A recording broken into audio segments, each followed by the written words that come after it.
డాక్టర్ల నిర్లక్ష్యంతో పసికందులు మృతి చెందడం అత్యంత బాధాకరమని తల్లిదండ్రులు వాపోయారు. తిరుపతి ప్రభుత్వ ప్రసూతి ఆసుపత్రిలో వైద్యాధికారుల నిర్లక్ష్యంతో పురిటి బిడ్డ మృతి చెందడం అత్యంత బాధాకరమని ఆవేదన వ్యక్తం చేశారు.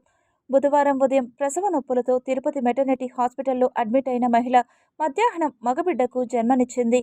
తల్లికి బీపీ పెరగడంతో ఐసీయూకు తరలించిన ప్రసూతి వైద్యులు గురువారం సాయంత్రం బిడ్డకు ఇంజెక్షన్ ఇచ్చిన డాక్టర్లు ఇంజెక్షన్ వికటించడంతో శుక్రవారం 2 గంటల సమయంలో మృతి చెందింది శిశువు. బిడ్డ మృతిపై పొంతనలేని సమాధానం చెప్పడంతో తల్లిదండ్రులు, బంధువులు వైద్యాధికారుల నిర్లక్ష్యంపై అసహనాన్ని వ్యక్తం చేశారు. మృతి చెందిన శిశువుతో హాస్పిటల్ ఎదుట నిరసనకు దిగారు. కేవలం డాక్టర్ల యొక్క నిర్లక్ష్యంతోనే తమ బిడ్డ మృతి చెందారని కుటుంబ సభ్యులు మండిపడ్డారు. రాయలసీమకే తలమానికంగా ఉన్న ప్రభుత్వ ప్రసూతి హాస్పిటల్లో ఇటువంటి డాక్టర్ల నిర్లక్ష్యంతో అనేక మంది పురిటి బిడ్డలు మృత్యువాత పడుతున్నారని అసహనాన్ని వ్యక్తం చేశారు. పేరు గొప్ప ఊరు దిబ్బ అన్న చందంగా తయారైంది తిరుపతిలోని మెటర్నిటీ హాస్పిటల్. డెలివరీ అయిన కొద్ది నిమిషాల్లోనే స్వీపర్లు, నర్సింగ్ సిబ్బంది డబ్బులు ఇవ్వాలంటూ డిమాండ్ చేస్తున్నారని, ముఖ్యంగా లంచాలకు నిలయంగా ప్రభుత్వ ప్రసూతి హాస్పిటల్ మారిపోయిందని పేర్కొన్నారు. ఆపరేషన్ చేయమని చెప్పాము. ఆపరేషన్ చేయమని చెప్తే చేయలే. నిన్న తెల్లారి నుండి ఇంతవరకు రెస్పాన్స్ లేదు. నిన్న మధ్యాహ్నం నుండి ఇప్పుడు దా డెలివరీ అయింది. బాత్రూమ్ లో పడిపోయినా కూడా ఎవరు రెస్పాన్స్. మా ఆడవాళ్ళు వాళ్ళ సిస్టమ్ సరిలేదు. మెయిన్ పేషెంట్ దగ్గరికి ఇతన్ని పంపించాలా. అసలు ఒకరిని ఒక తర్వాత ఒకరు పాస్ ఇచ్చేసినాక మళ్ళా డాక్టర్లే కాదు. రోజులు అవుతుంది వచ్చి పేషెంట్లు ఏం మా బిడ్డకి ఏం సంగతి అంటే ముందు నీకు కోస్తే తర్వాత వాళ్ళకి కోస్తామని అడుగుతున్నారు. అట్లీస్ట్ పేషెంట్ దగ్గర మీరు చేసుకోమని డెలివరీ కూడా అని అంటున్న పరిస్థితి. అంటే వాళ్ళు డెలివరీ వాళ్ళు చేసుకోవడానికి హాస్పిటల్కి వస్తారా, లేకపోతే సిబ్బంది ఎంత నిర్లక్ష్యం వాళ్ళు ఎందుకు ఉండేది డాక్టర్లు కరెక్ట్ రెస్పాన్స్ అనేది లేదు. ముందర పోతే మీరు చేసుకోమని ఒకరే ఉండాలంటే లగేజ్ ఎత్తుకొని పోతారా, తల్లిని చూస్తారా, బిడ్డను చూస్తారా, ఎవరు చూస్తారు?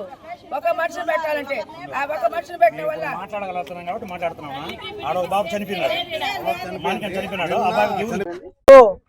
వాళ్ళకి జరిగితే వాళ్ళు ఒప్పుకుంటారా? నా క్వశ్చన్. ఇప్పుడు గవర్నమెంట్ అంటే ఏంది? బయట డబ్బులు పెట్టుకోలేక, పరిస్థితి బాగాలేక మనం చాలా పూర్ ఫ్యామిలీస్ వచ్చి ఇక్కడ చూపించుకుంటాం. లక్షలు ఎవరికి రావు, అవి లేక ఇక్కడ పెట్టి చూపించుకుంటారు. వీళ్ళు ఏం చేస్తున్నారు? వీళ్ళకి లక్షల జీతాలు తీసుకుంటా వాళ్ళు చేసే పని కరెక్ట్గా చేయడం లేదు. ఇప్పుడు వాళ్ళకి సూపరింటెండెంట్ ఉంటారు, వాళ్ళ పైన మినిస్టర్ ఉంటారు, అందరూ ఉంటారు. వీళ్ళు చేసేది కరెక్ట్గా చేయట్లేదు. బిడ్డల ప్రాణాలు ఇప్పుడు పిల్లకాయలు లేని ఎన్ని లక్షలు పెట్టి చూస్తున్నా పుట్టట్లే. 9 నెలలు కష్టపడి అందాం అనుకునే టైంకి వీళ్ళ చేతిలో ఉన్న ఒక బిడ్డ ప్రాణం పోతుంది. ఇప్పుడు ఆ బిడ్డ నాకు వచ్చిన ఇబ్బంది అంటే మమ్మల్ని లోపల అలౌ చేయట్లా. ట్రీట్మెంట్ ఏం చెప్తున్నా చెప్పడం లేదు.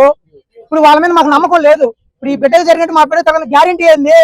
వాళ్ళు ఏమన్నారు రాసిస్తారా ఏం జరగదని? డోస్ ఇచ్చారు, అది ఎంత డోస్ ఇస్తున్నారు, ఎక్కడ డోస్ ఇస్తున్నారు, ఎంత మజిల్ వెళ్తుందా, బోన్లోకి వెళ్తుందా, ఆ బేబీకి ఎన్ని మంత్స్? అవును, అసలు వీళ్ళ సెక్యూరిటీ ఏంది నాకు అర్థం కాలేదు. నేషనల్ సెక్యూరిటీ గార్డ్ సా లేకపోతే ఏం కాదు నాకు అర్థం కావటం లేదు. వాళ్ళదేంది మధ్యలో బిడ్డ, మా పుట్టిన బిడ్డ, మా బిడ్డను చూసడానికి వాళ్ళకేం సంబంధం? వాళ్ళకేం పంపించడానికి వాళ్ళకేం రైట్ ఉంది? మేము దొంగలమే లేకపోతే తీవ్రవాదులమే లేకపోతే బిడ్డలు ఎత్తుకోపోయాలమే? వాళ్ళు న్యూస్ చేస్తుంది మేమన్నా తీసుకెళ్ళిపోతాం. ఆమె తెలియదు ట్రీట్మెంటా? తొడకి కాలు చిన్న బిడ్డగా ఉండేటప్పుడు వేయరు, రెట్టకేస్తారు. ఎందుకంటే హాస్పిటల్లో పుట్టినట్టుగా గుర్తింపు ఉంటుందని రెట్టకేస్తారు. చుక్కల మందు నోట్లు వేస్తారు. కాలుకి వేసే ఇంజక్షన్ 3 నెలలు వేస్తారు. అది పవర్ఫుల్ ఇంజక్షన్. అది ఆ ఇంజక్షన్ కూడా నిన్న మధ్యాహ్నమే వేసినారట కాలుకి. ఆ కాలుకి వేసిన వల్ల ఇప్పుడు ఆ మారున్నాడు ఆ బిడ్డ. ఇప్పుడు నైట్ చనిపోయినట్టుగా లేడు ఆ బిడ్డ. 5 రోజులు 6 రోజులు ముందు చనిపోయినట్టుగా ఉన్నాడు బిడ్డ. ఫోటో నిన్న సాయంత్రం తీసిన ఫోటోకి చూపించాను కదా. నిన్న సాయంత్రం చేసిన ఫోటోకి ఇప్పుడు బిడ్డకి ఎట్టున్నారు చెప్పండి సార్ మీరే. మాకు కడుపు కోత వచ్చింది, ఇంకొకరు కడుపు కోత రాకూడదు. ఏమే అక్కడ హోమ్ గార్డులు ఉన్నారు, ఒకరిని పోండి అని అంటారు. మామూలు డెలివరీ అయితే ఒకళ్ళ బిడ్డను కూడా తల్లిని ఇక్కడ ఇచ్చేసి కూడా పోయి చేసుకొని వస్తారు. మా ఆపరేషన్ చేసిన ఉంటారు, బిడ్డను ఎత్తుకోలేదు. ఆమెను చూస్తుందా, బిడ్డను చూస్తుందా, లగేజ్ని చూస్తుందా? ఒకరిని కూడా పోనీరు. 2 పాసులు ఇస్తానంటారు. 2 పాసులు దేనికి ఇస్తున్నారు మీరు?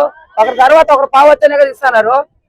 ఆ ఒకరు ఫస్ట్ పోయి వచ్చిన వాళ్ళు వచ్చేస్తే బయట, మళ్ళీ 2వ వాళ్ళు పోండి, అంతవరకు పోవద్దండి. సెక్యూరిటీ ఆ మాట అంటున్నారు.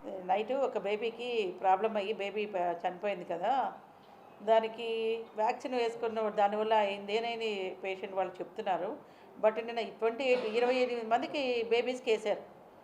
ఏ బేబీకి ఏం కాలేదు. బేబీకి ఏమైనా రియాక్షన్ వస్తే ఎర్లీ రియాక్షన్ అంటే 1 గంట లోపల వస్తే, లేట్ అన్నా 6 to 8 hours.